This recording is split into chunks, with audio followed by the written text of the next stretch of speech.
Hello and welcome to the Temple of Nuit, full moon, Pisces eclipse. My name is Yvonne Waldhart and I am recording this on the day of the eclipse. It's so crazy to be showing up doing this on an eclipse day. But here we are on the 18th of September 2024, recording this at 11:04 a.m. Australian Eastern Standard Time.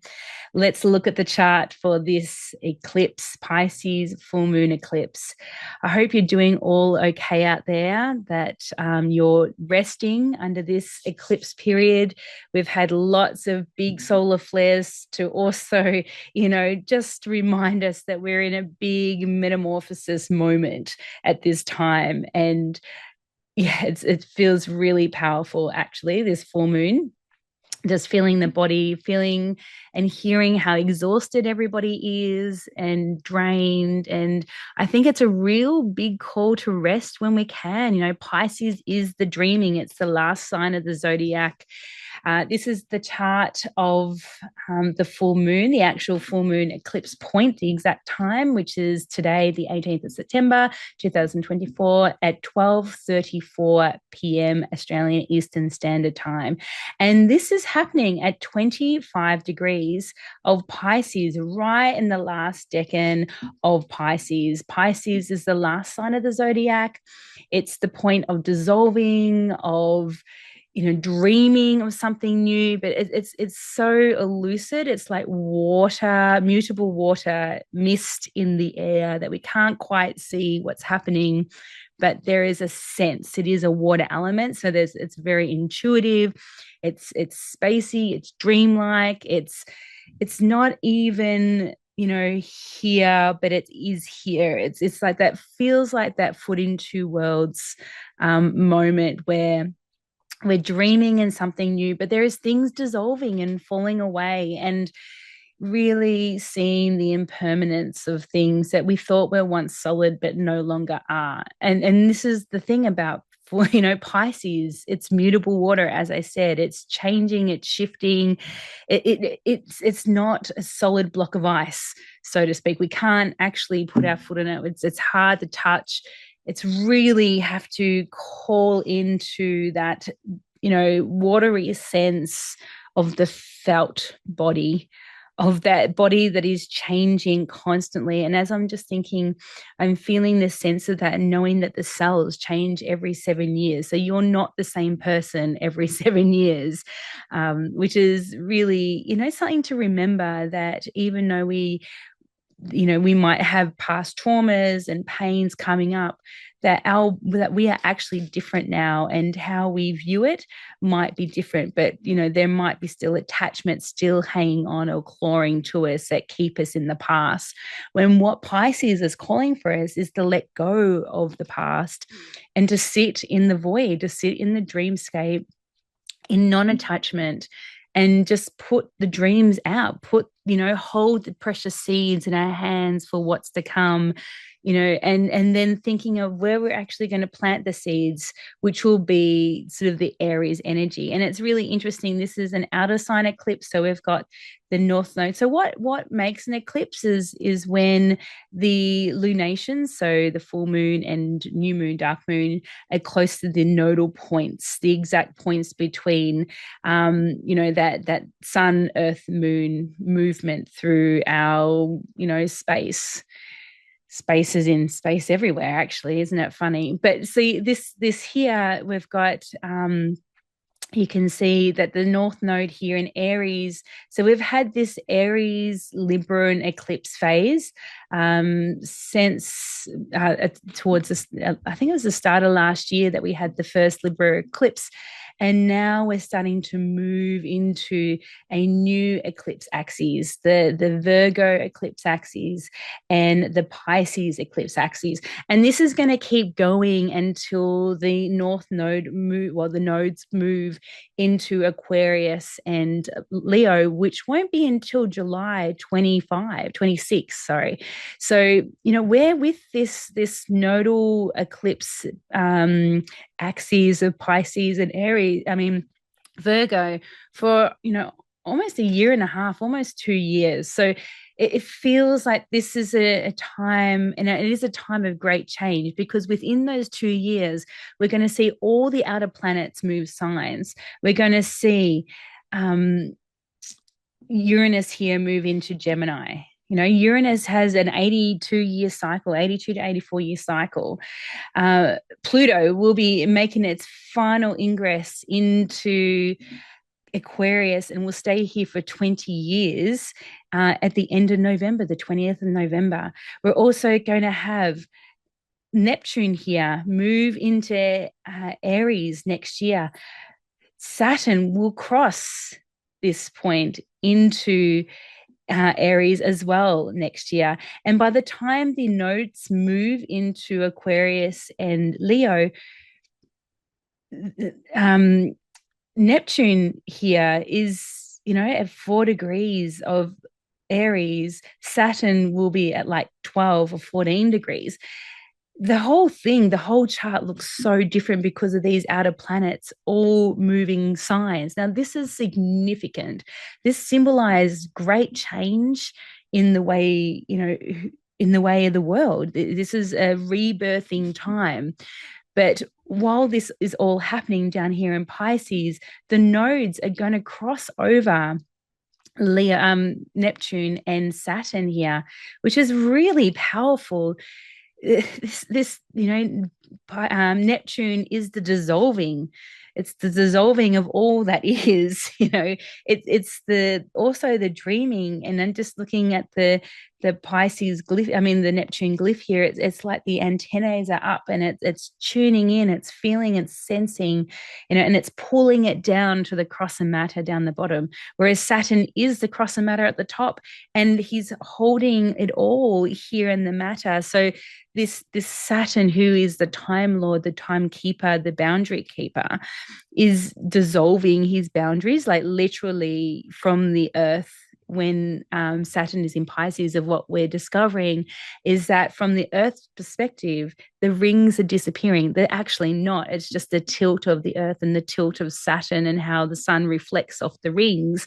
But from an Earth perspective in which we are at, it's like Saturn is dissolving all its boundaries. It's like the Lord of Time is dissolving, and we get to choose what timeline, what new time do we want to choose now. It's when they move into Aries, it brings a whole new energy, and I think that becomes the start of something new. But at the moment, as everything is dissolving, we get the dream, we get to hold the dreams of what we want to call in.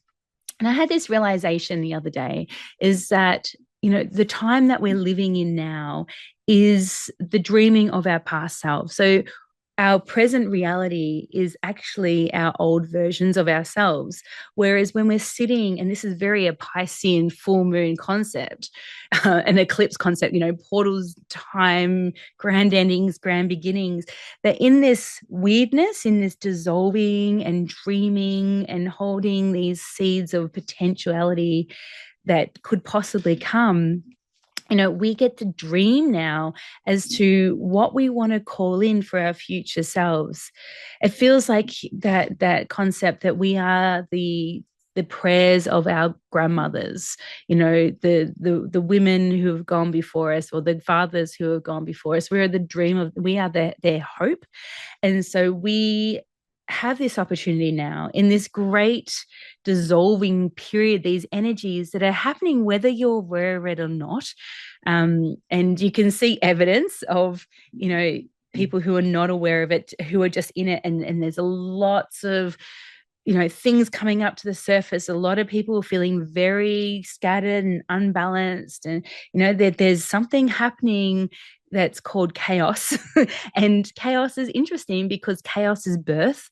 When we're in, that chaos theory, that we need everything to be scrambled up before we can see the new thing. But in this chaos, if we can hold ourselves in the center, and looking at the chart from the astrological point of view, if we put ourselves in the center of all the lines and all the aspects and all the things, and just hold ourselves here. And this feels very like the Virgo priestess, of where the sun is showing us is to hold ourselves as the earth priestess, and she's able to, she's mutable. This is a mutable lunation.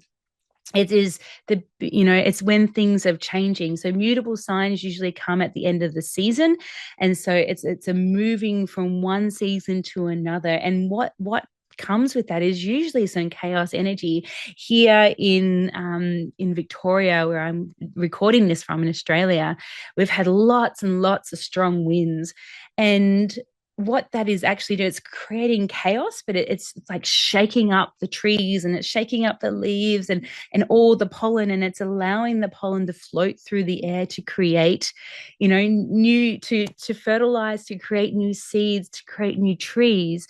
But in that creation period, there's chaos, and if you're experience birthing of a baby, there are, transition is such a chaotic period in the psyche of a birthing woman, that it's there to shake things up. It's like, you can't take this into the new dreaming. You can't take this into the new phase of life. You can't take this into the new. So it's shaking things up and moving things around. And that's the point.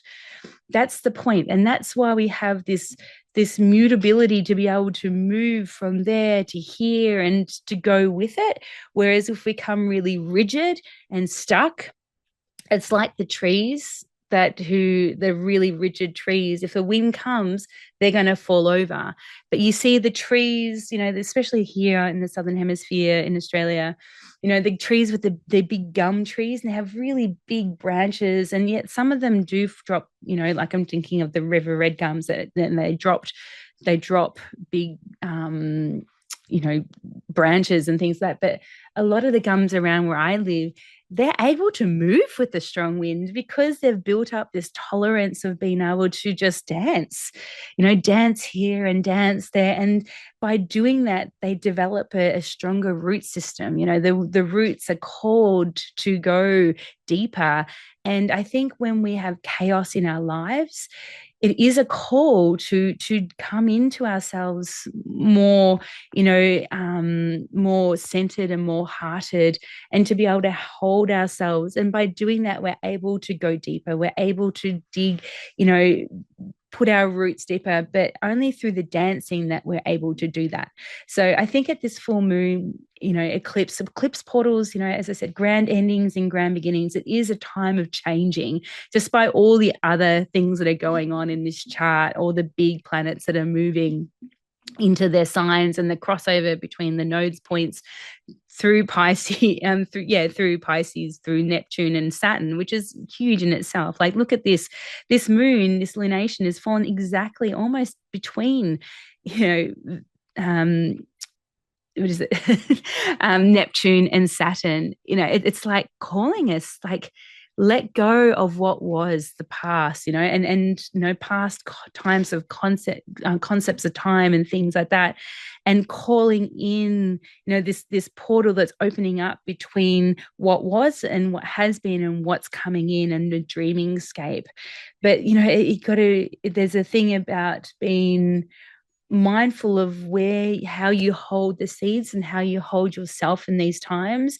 And when I think of Pisces, it's represented by the two fish, one's going one way and one's going the other way. It's like we could do that. We could go this way or we could go that way. We get to choose in this point, because everything is dissolving and everything is wacky and weird and dream-like scape. But, is it a dream or is it a nightmare? What are you choosing here to go with? What are you leaning into? Where is your focus? Are you focusing on the dream of, a very magical future of, beauty and abundance? Or are you focused on the fear and the density that's, tugging at us to keep us down? That a very Saturnian sort of, no, you must stay in this rigid past and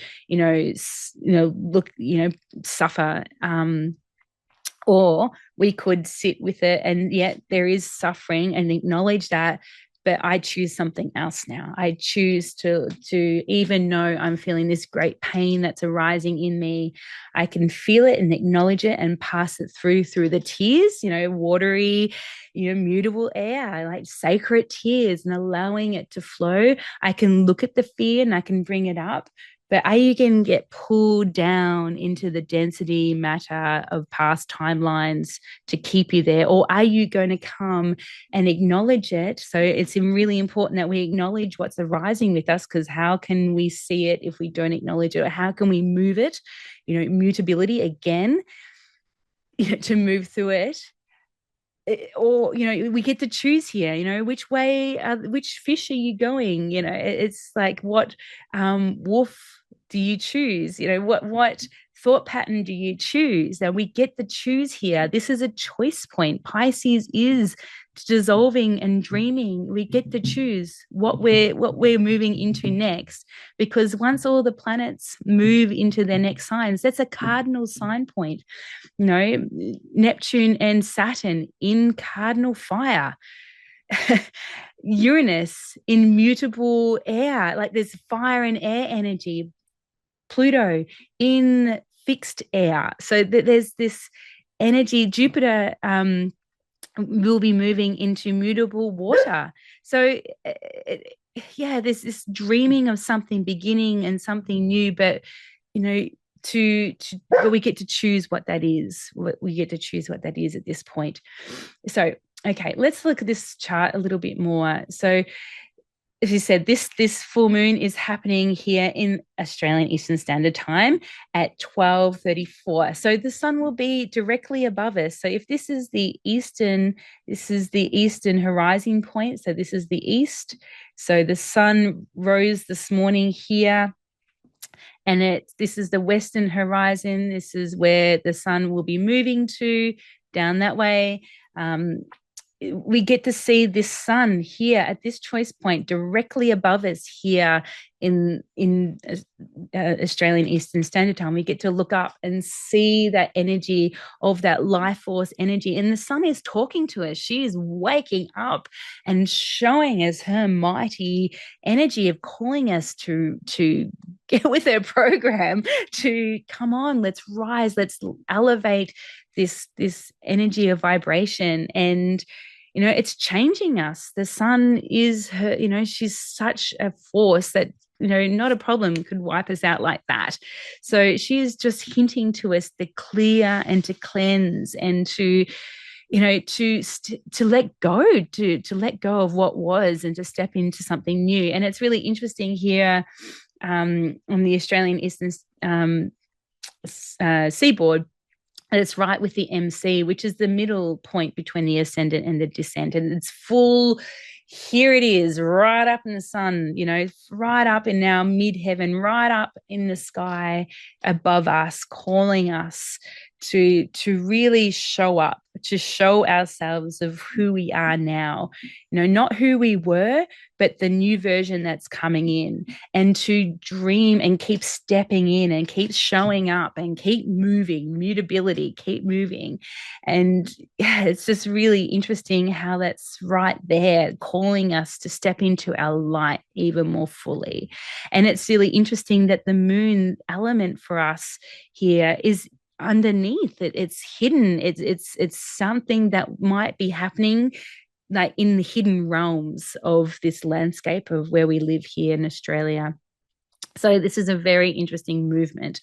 We have this is really cool. So let's have a look. Hang on, I'm just gathering my thoughts, because this is a Pisces full moon. Like I'm even having trouble speaking the words, because there are no words. Like how can you possibly look at the full picture of this Pisces full moon eclipse when everything is dissolving, and it's so it's transpersonal, mutable water out there in the spacescape.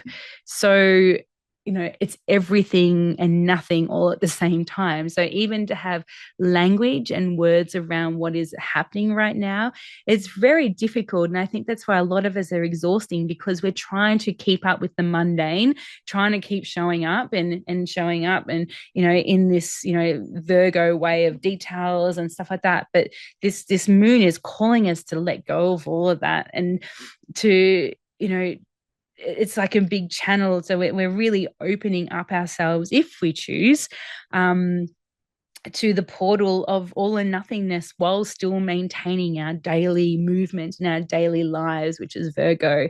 So there's definitely, and it is, like every full moon, there's a push pull energy. Push pull, it's opposite an opposition. It's push pull. It's here and it's there. It's both.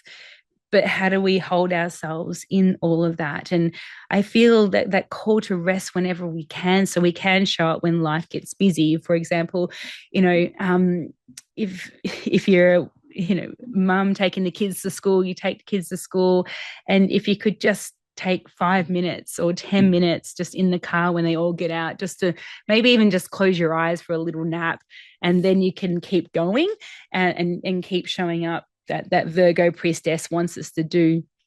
But just finding little snippets of time whenever we can, just to take a moment, just to rest and close our eyes and come back into that dreamscape, even if it's 10 minutes, even if it's 5 minutes, it doesn't matter.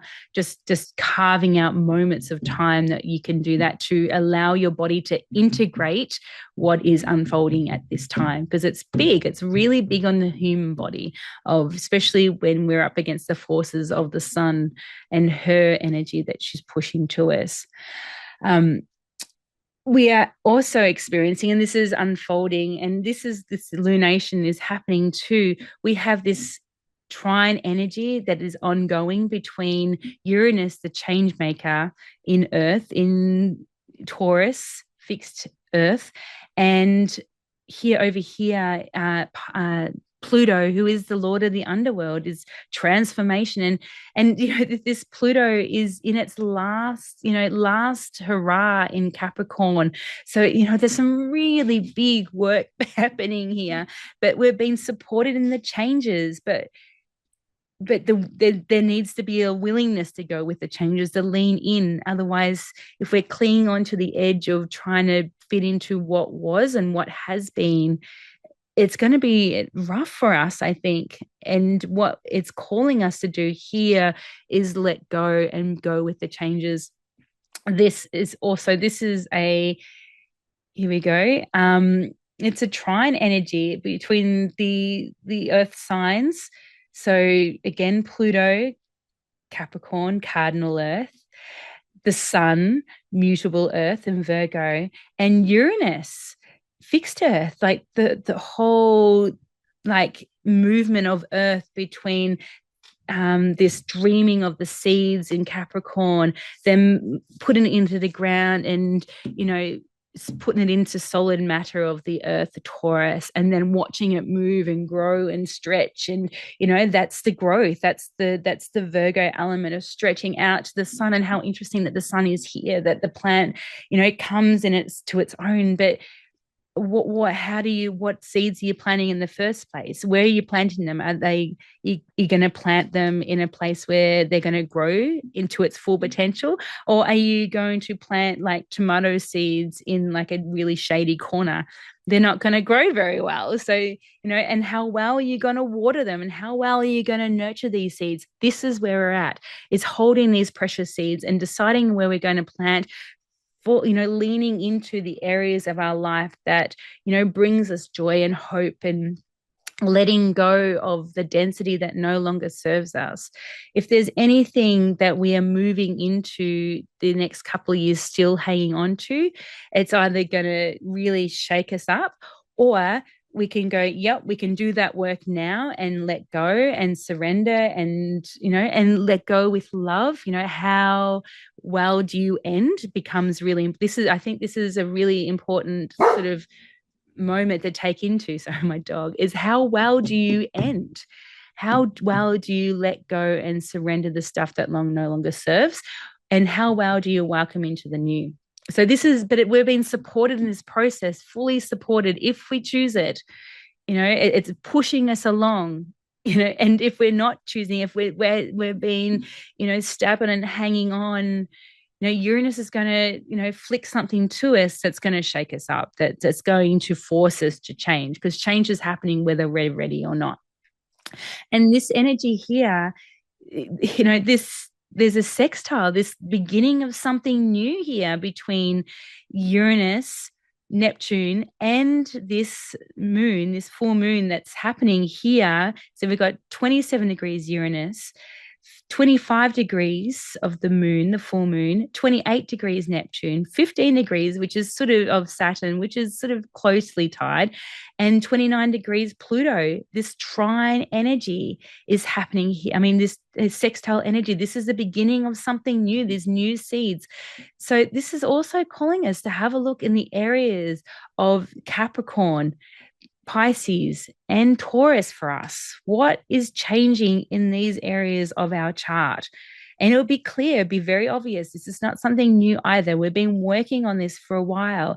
Uranus Uranus has been in Taurus for quite some time now, and she's coming to the end of the journey. But this is the point that everything becomes clear, and also it brings a shadow side up of all the things that we still get to deal with before the change comes up. So this, because 29 degrees, Capricorn, this Pluto that's been doing some massive work here since 2028, 28. No, 2008. Sorry, we're not, that's future. There you go. I'm from the future. Just feeling the future in here. But this is it. This is the last hurrah that we get to choose and change this. And if we're not leaning in, the change is going to happen whether we want it or not. So go with it, and make it easier for yourself. This full moon too is quincunx.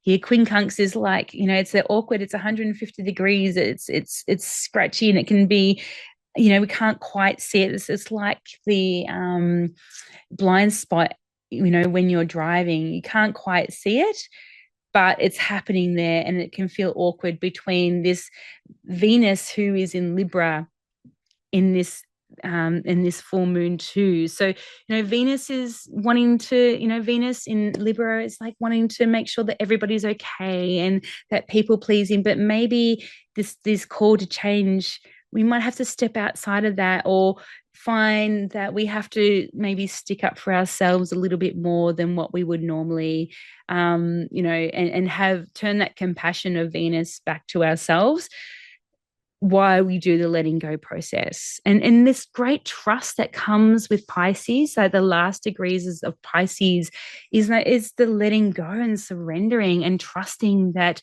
there will be a new cycle. This, the whole astrology, how the earth works, we are cyclical, our very core. So it's like the ache of it doesn't end, it just keeps going. And even when our earthly bodies have died, there is still an energy presence, I believe, that continues on. And it is not the end, as nature would tell us, the cycles would tell us, the seasons would tell us, the astrology would tell us. It doesn't end, it just keeps going. And it just is like that spiraling movement, action that moves in and out of things in a cyclical nature. We are cyclical, and even though it might be uncomfortable to let go, that is very much an earth sort of human concept, to release that. And I think this is what this Pisces full moon is calling us, is to release, surrender, and flow and go with what is calling us, even if it's uncomfortable, even if we need to say things that might upset people, and trusting their process in that. This is the time that you might want to say something that you've been holding back for a while, and trust, and but also come with it with that Piscean compassion, and knowing that we are all one, and that we're all a reflection and mirror of everybody else and everything else. And to know that, have a think about how we would want, big news, or, something that we've been holding on to be spoken to us. How do we hold each other as one? And I think this is that Venus also in And Libra is like, how do we find that balance? But actually, the balance is in the middle. And also, we're coming up, this is spring equinox time, spring equinox here on Sunday, the 22nd of September, autumn equinox in the northern hemisphere, that bringing a balance, but actually the balance is in the middle. And if we can bring ourselves in the center, it's like it's not you and me, it's actually all of us together, that we are one. That I think is the keystone of this Pisces full moon. That we are all one, and to hold ourselves in all of this and trust the process of each other, and to know that we're all a reflection and mirror of each other. So open up, go with the changes here, we're going, but keep dreaming of what you want the future to look like. This is our opportunity now, while there's still mutability in the air, because once everything moves, it's all sparks and cardinal and fixed signs. It's time to move now. Okay, sending you so much love for this Pisces full moon eclipse, and hopefully I will be joining you at the Libra new moon after this equinox phase, this equinox period of balance and equilibrium, of knowing that actually we are all one in all of this. Whew, okay, so much love to you all. If you want to find out more, if you want to join the Temple of New Wheat study group, where there's a group of us and we go through the transits together each month, and we share, and there's a chat group and we're sharing each other's astrology and questions, and it's such a beautiful dynamic study group. If you're wanting to get more of this and to go deeper into your astrological wisdom and knowledge, into your chart, jump on the Temple of New Wheat Patreon. I'll put the link in the show notes. We also have the Sentient Sky podcast with the beautiful Rebecca Holly and myself. So that's also a Patreon. So to sign up to get updates for that, we do an episode at least once a month. So that's the Sentient Sky podcast, Sentient Sky Patreon. You can sign up to that as well. They've both got YouTube sites.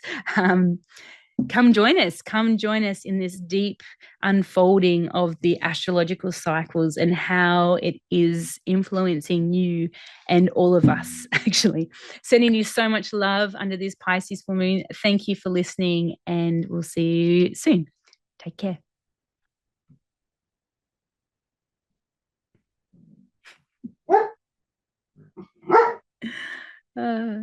Much love.